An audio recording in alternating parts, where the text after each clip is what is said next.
네, 전력거래소 시장혁신처장 옥기열입니다. 일단 발표 전에 사실 조금 전에 영국에서 하고 있는 걸 발표를 하고 있어서 조금 더 낫긴 하네요. 그리고 그쪽에서 하고 있는 거랑 유사한 것도 있고 그쪽에서 옛날에 했던 걸 이제 하는 것도 있고 뭐 좀 복합적인 것 같습니다. 일단 이제 저희들 하는 것들 좀 설명드리면서 중간중간에 앞에서 1세션이라든지 제 앞단에 한 거랑 좀 관련성도 좀 채워보겠습니다.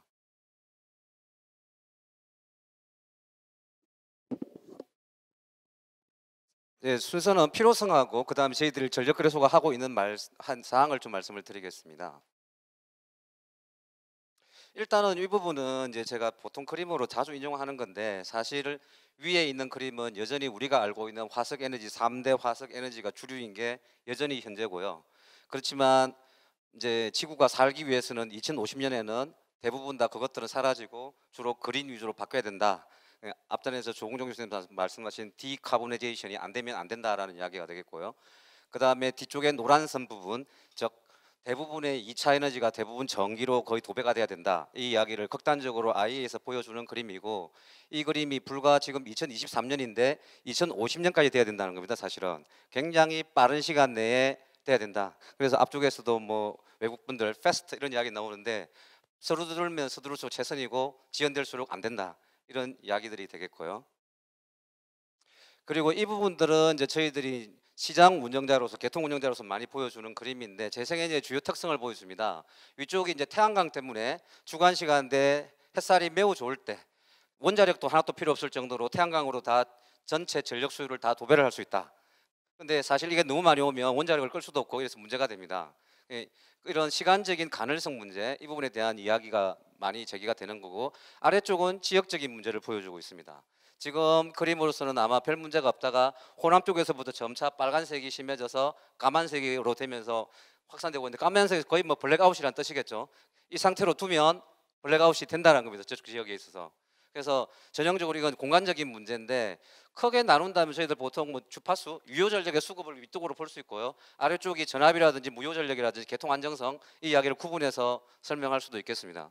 어쨌든 간에 재생에너지가 많아지면 전력 개통 운영 체제든 시장이든 간에 이 상황으로 가면 무조건 안 된다라는 이야기를 하는 겁니다. 그래서 이제 저희들 시장을 바꿔야 되는 거를 제가 시장을 담당하고 있으니 좀 정리를 해본 거고요. 첫 번째 단일 하루전 시장의 한계는 사실은 앞단에 슬라이드가 하나 더 필요한 게 있습니다. 영국에서 조금 전에 계속 이야기했던 거, 우크라이나 전쟁이라는 독특한 상황이 오면서 작년까지 했던 말도 안 되는 가격들, 전 세계 도매 가격이 뭐 수백억 원에 저희 한 800원 킬로와트아워당 800원에서 2,000원, 이유는 이렇게 올라갔습니다. 그런 비싼 어떤 도매 가격, 이런 것들이 사실 우리나라도 영향이 많았고요. 그래서 뭐 도매 시장 가격에 청산 상한 가격을 해서 아직까지도 소송, 뭐 그다음에 규칙 개정 이런 이의 제기가 있는데, 그런 것들을 다 해칭하려면 사실 시장적으로 보면 일단 현재 같이 하나의 하루전 시장밖에 없는 걸로는 안 되겠다. 그리고 우리가 만들어 놓은 재생에너지 제도, 그게 주로 RPS에 한 REC 시장 위주로 해놓다 보니 그것도 그냥 하나밖에 없는 시장의 판박이의 꼴을 그대로 반복해놨다라는 문제. 그래서 하여간 시장의 어떤 다원화 이런 부분들은 정책 보고서에 나오는 용어로 해서 전력시장을 다양화하겠다라는 게 박혀져 있는 거고요. 두 번째는 이제 우리 재생에너지가 많아지면서 시간적으로 가능성을 흡수하려면 배터리가 필요하고요. 공간적으로 전압이라든지 이런 거를 잡으려 그러면 똑같은 동기발전기가 사라지고 있어서 우리 새로운 자원들이 필요한데, 현재의 LNG 위주로 만들어 놓은 SMP와 CP라는 조표현들, 저거는 딱 SMP로 기준, 저기 LNG 발전기로 맞춰 놓은 겁니다. LNG 발전기로 주는 저 가격으로는 절대로 시장에 들어와서 살아갈 수 없다, 이런 이야기가 되겠고요. 그다음 마지막에 하나밖에 없는 하루전 시장성의 어떤 제도적인 내용도 보면은 여전히 이것도 LNG 발전기라든지 화력, 석탄 화력에 딱 맞춰 놓은 제도입니다. 그러다 보니 처음 2001년도에 전력 시장을 시행할 때 아주 미미하게 비중항 발전기로 취급했던 신재생 에너지, 이 부분이 어마무시한 큰 덩어리가 돼가지고 이것 때문에 사실은 다른 발전기 아무리 제어를 해도 수급을 맞출 수가 없다라는 문제가 지금 생기고 있고요. 그 다음에 우리 비용평가 체제라는 이야기를 많이 씁니다. 원래 전력 시장의 현물 시장은 변동비 중심 시장입니다. 그런데 우리 비용평가 시장이라는 건 독특한 측면을 가지고 있는데, 시장에서 자유롭게 하는 변동비 어떤 기회비용이 아니라 사실은 회계적으로 평가한 아주 경직적인 어떤 규제제도 비슷하게 운영하고 있는데, 이런 것들 더 이상 안 된다 이런 겁니다. 재생에너지는 연료비가 없을 거고, 스토리지는 본질적으로 기회비용만 가질 거고, 그 다음에 또 시장에 있어서 자유로운 소비자의 어떤 입찰 이런 거 아무것도 없이 전력거래소가 대행한 수요예측 이런 부분들은 시장 구조의 한계를 아무리 핑계댄다 하더라도 더 이상 지속하면 안 된다라는 이야기가 되겠습니다. 그다음에 재생에너지가 특히 심각한 제주도라든지 호남 지역 이 부분에 대해서는 적정한 어떤 가격 기능에 대한 시그널을 주지 않으면 이 문제는 점점 악화될 거고 더 이상 방치하면 안 된다라는 이야기는 굉장히 심각한 상황이 되겠습니다. 그래서 아까 저게 호남 지역부터 충청도까지 검정색이 돼버릴 수 있습니다. 이대로 두면. 그래서 뭔가 시장 쪽에 있어서도 강력한 대책이 필요하다라는 게 되겠습니다. 그래서 이렇게 집중성되는 문제점에 대해서 사실 정부도 새로운 정부 들어오면서부터 이러한 시장에 대한 문제, 시스템에 대한 문제를 인지를 했고 시스템 문제는 시스템 문제대로 정책 방향을 잡았지만 시장에 대해서도 똑같이 정책 방향을 잡았고 그게 이제 시리즈로 저희들 청색으로 표현한 대통령실의 국정과제부터 산업부의 에너지 정책 방향, 그 다음에 수소에 대해서 청정수 생태계 조성 방안, 그리고 그 종합한 제10차 전력수급 기본계획 시리즈로 정책 방향을 다 정리를 했고요. 이거에 따라서 시장 개편은 정책 로드맵으로서 이미 제시되어 있습니다. 그런 것들을 저희 전력거래소가 지금 시행을 하고 있고 그렇지만 아무리 정책 로드맵을 한다 한들 모든 항목이 빠짐없이 들어가 있지는 않기 때문에 제가 아마 뒤에 발표한 내용이 앞에서 이야기한 몇 가지들은 빠져 있을 겁니다. 그래서 저희들이 하고 있는 것들을 그림으로 표현하면 이렇게 한 페이지로 달랑 되게 간단합니다 사실은. 그렇지만 이 달랑이 20년간 이거 어느 것도 안 해가지고 사실은 지금까지 이 상태로 오고 있는 많은 것들인데요. 저희들이 사실은 이 정부 들어오기 전에 2020년부터 사실은 착수를 한 거죠. 그러니까 이제 20년대 와서 20년간 세월 보내고 시장 개편을 이제 착수를 한 건데 저희들 제일 먼저 한 게 이제 온실가스 때문에 환경 검증을 했고 그 다음에 하루밖에 없는 시장 다른 시장 만들기 전에 하나밖에 없는 시장부터 좀 시장을 해서야 됐었습니다. 그래서 이 실제 개통이나 수급 여건을 제대로 반영하지 않는 명목상의 시장에서부터 실질 시장에 가깝게 바꾸는 게 첫 번째 작업이었습니다. 그렇지만 저 부분도 사실은 절반이었습니다. 저 부분이 마지막 단까지 이어지면은 앞에서 계속 이야기해왔던 LMP라든지 이런 지역 가격제라는 거하고 이어졌어야 됐는데 사실 어떤 시장의 단계적인 이행 때문에 사실 저희들이 조 단계까지 놔뒀던 거고 지역 가격제는 또 하겠다라고 사실 암묵적으로 비워놨던 겁니다. 그 두 번째는 이제 이 하나밖에 없는 현물 시장에 대해서도 재생에너지에 맞게끔 고치는 게 바로 실시간 시장하고 예비력 시장은 이제 덤으로 같이 붙인 건데 이 예비력도 결국은 플렉서빌리티에 대한 이슈에 관계되는 사항이 되겠습니다. 그런 것들을 고려해서 좀 바꾸고는 거고 그다음 아까 저게 미미했지만 너무나 커지고 있는 재생에너지 그리고 저희들 표현으로 포괄적으로 이야기하면 비중항 발전기 이런 발전기들에 대해서 역할을 부여해야 되고 의무도 부여해야 되고 권리도 줘야 되겠다. 그런 이야기들이 재생에너지 입찰 제도 및 통합발전소 제도 이런 식으로 해서 추진을 하고 있고 요 세상은 엊그제 규칙 개정을 해서 보도자료가 나갔더만 지금 국회라든지 뭐 언론이라든지 질문이 끊임없이 쏟아지고 있습니다. 그래서 저희 담당팀은 그거 대응만 하느라고 지금 일이 지금 중단된 상태입니다. 사실. 그 다음에 가격 입찰제, 아까 수요 반응하고 관계되어 있는 가격 입찰제에 대해서 진정으로 사실은 물리적인 수요 반응을 떠나서 소비자의 가격 반응을 유도해야 된다. 이런 거는 결국 가야 되는 거고 이게 전력 시장의 본질적인 문제였습니다. 이거는 영원한 숙제이기 때문에 사실 영원히 도전해야 되는 거지 회피를 하면 안 될 주제라고 저는 생각하고 있습니다.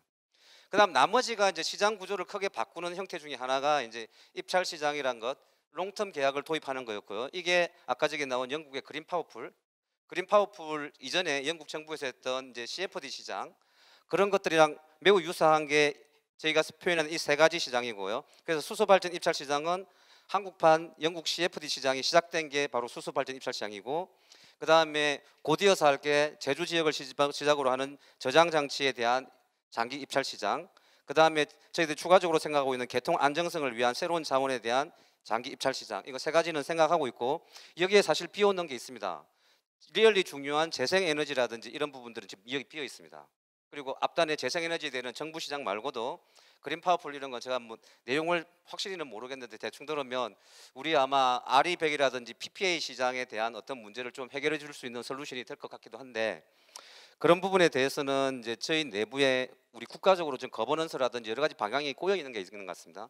RPS 제도가 그대로 갈 건지 RPS 제도가 아니라 옥션 위주로 간다면 어떻게 할 건지 그걸 정부의 거버넌스는 어떻게 정리하고 그걸 시장 운영기관의 거버넌스는 어떻게 할 건지 이런 부분들 다 비어 있어서 아직까지 그런 사항들은 제가 로드맵을 제시를 할 수 없는 사항입니다. 이런 일들을 할 때 제 간단한 결과적인 내용만 설명을 하겠습니다. 실개통 기반 하루시장 등 완료가 됐고 딱 세 가지가 중요한 의미가 있습니다. 그래서 최초에 우리 유럽과 같은 비제약 송전망의 무한 송전망을 고려한 시장을 폐기시키고 조금 더 미국 가까운 실지 송전 여건을 반영하는 시장으로 바꿨다라는 거였고요. 그래서 후속적으로 이어지는 결과가 두 가지입니다. 그래서 송전망이 없는데도 불구하고 돌아갔다고 가정하고 보상을 하는 소위 말하는 송전용 코프, 그거는 완전히 폐기했고요. 당연히 유럽은 이 시장 아직 유리하니까 아직까지 하고 있을 겁니다. 그 다음에 예비력에 대해서도 똑같이 코프라는 걸 주고 있던 거를 별도 요금제로 빼내서 가격제도로 만들었다. 이게 사실은 많은 작업들이 소요됐지만 시장적인 의미를 붙이면 딱 이 세 줄입니다. 그 다음에 실시간 예비력 시장에 대해서 기본 개념은 실시간에 인접해서 실시간 전력량과 예비력의 가치를 이제 평가하는 가격을 만들겠다, 이런 건데, 사실 여기에서 제일 중요한 거는 두 번째는 거래 단위. 실시간에 인접한 것도 있지만 사실 하루전은 하루전 발전기에 대한 기동정지 이용이 있습니다. 화력을 위한 시장이었죠. 재생에너지는 불확실성 측면에서 실시간에 인접해야 된다라는 거.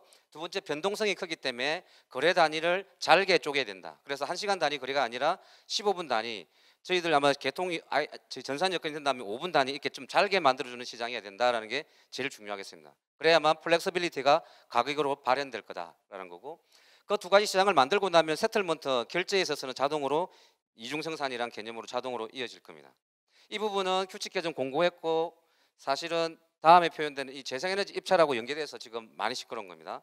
그래서 재생에너지 입찰 제도는 1단계 제주부터 하는 거고, 본계통으로 오게 되면 본계통에 있는 재생에너지뿐만 아니라 모든 비중항 발전기에 대해서 확대할 사항입니다. 그래서 1메가를 초과하는 그 모든 발전기에 대해서 입찰 의무화를 하겠다. 그래서 운전계획을 개통운영자한테 제출을 해라. 그 다음에 가능한 범위 내에서 모든 설비에 대해서 급전 자원화를 유인하겠다. 급전 자원을 유지하는 거는 사실은 자기 스스로는 유인이 안 될 겁니다. 사실은 그냥 지시했을 때 출력 줄이는 것 말고는 실제로 중요한 것은 통합 발전소를 통해서 스토리지라든지 이런 거를 결합하는 게 중요하겠습니다. 그렇게 해서 하는 게 이제 그래서 분산법이라든지 통합 발전소가 강조가 된 것 같겠고요. 그 다음에 실제 공급 과잉일 때 그때는 강력하게 가격 균형을 주겠다. 발전소가 돈을 받아가는 게 아니라 발전을 하려면 돈을 거꾸로 내야 되고 소비를 해주는 게 오히려 돈을 받아갈 거다라는 이 음의 가격, 이 부분 때문에 사실 재생에너지 약간 이제 편상 업자라고 하면 업자들에 있어서 이익 문제 때문에 반발이 많은 상황이 되겠습니다. 그렇지만 저희는 이러한 가격 균형이 안 되면 절대로 문제는 해결되지 않는다고 생각을 합니다. 그 다음 이제 양방향 가격 입찰제입니다. 그래서 기존에 그동안 늘 논의했던 발전기에 대해서 이 경직적인 회계로 평가하는 이 제도, 그러면서 끊임없이 누가 맞느냐, 뭐가 빠졌다, 어쨌다, 불안전하다, 이런 논란을 좀 끝내고 싶다라는 게 있고요. 그 다음에 새로운 연료원들, 연료비가 없는 부분들, 이 부분은 본인이 생각하는 시장 가치라든지 상대적인 경제학적인 기회비용을 추산해서 가격 입찰이 들어와야 될 거고요. 그리고 제가 무엇보다 중요하게 하는 것은 사실은 공급 입찰보다 더 중요한 건 수요 입찰로 확신하고 있습니다. 그리고 한전이 모든 노력을 다해주면 좋겠다. 이건 산업구조 견해, 경쟁구조 문제가 아니라고 봅니다. 사실은 경쟁은 판매는 판매끼리 하고 발전은 발전끼리 하지만 전력시장의 본질적인 구조는 발전에 대해서 수요에 어떤 대응력이 있느냐, 이 문제가 매우 중요한 문제였고, 제가 생각하는 한전이 여지는 꽤 있을 거라고 봅니다. 그래서 어떻게든 활성화돼야 된다고 생각을 하고요. 그래서 저희들 생각한 거는 제한적으로 일단 발전기부터 공급 측 입찰을 내년쯤에 하고, 그 다음에 25년까지는 목표로 해서 전면적 가격 입찰을 하겠다는 거지만 여기에 대한 전략적 입찰이라든지 담합이라든지 많은 우려들이 있기 때문에 선결돼야 될 사항들이 상당히 많이 있습니다. 그래서 25년에 될 수 있을지는 2단계는 좀 의문이 있습니다. 그리고 이제 수소 입찰 시장, 이거는 이제 전형적인 영국의 CFD 시장이랑 거의 완전 판박인데요. 그래서 사실 주요 내용을 본다면 거의 똑같습니다. 계약 종류는 완전히 20년간 고정가 계약이고, 그다음 수요량은 정책적으로 결정되는 수요량이고, 그다음에 가격은 전체 총 투자비에 대해서 이제 경쟁을 하는 거니까 연료비와 고정비를 다 입찰을 하되 저희들이 시장 감시용 목적으로 해서 구분해서 입찰을 하라는 거고요. 다만 크라이테리아 메리트 오더를 매길 때는 두 개를 합산해서 결국 매깁니다. 그다음에 낙찰 순위는 이제 가격 점수를 이렇게 하고 비가격 점수라는 걸 둬서 사실은 국가적인 정책 목표를 같이 고려하도록 만들었습니다.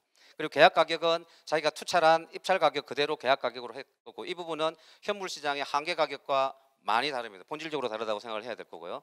이 부분은 좀 더 경쟁이 아직 안 된다는 확신한 있기 때문에 그렇습니다. 완전히 경쟁적이라고 확신한다면 마지널 프라이싱으로 가는 게 낫긴 하겠죠. 영국은 CFD에 지금 마지널 프라이스 가 있습니다. 그렇지만 영국을 제외한 거의 모든 나라는 페이 에즈 비드 방식으로 하고 있습니다. 그다음에 이 발전기들에 대해서 가급적이면 이 수소 발전기도 중앙 급전이 되는 자원으로 유인하겠다라는 거고요. 그다음에 이제 정상 가격에 대해서도 리스크를 완화하기 위해서 연료비에 대해서는 확실하게 인덱스로 해서 조정을 해주고, 그다음 투자비에 대해서는 부른 대로 다 주기 때문에 거의 낙찰만 된다면 사실상 리스크 프리한 겁니다. 그래서 제가 생각하는 모든 시장 중에 이상적인 겁니다. 이건 발전사인데 리스크가 전혀 없는, 어떻게 보면은 투자니까요. 낙찰만 된다면.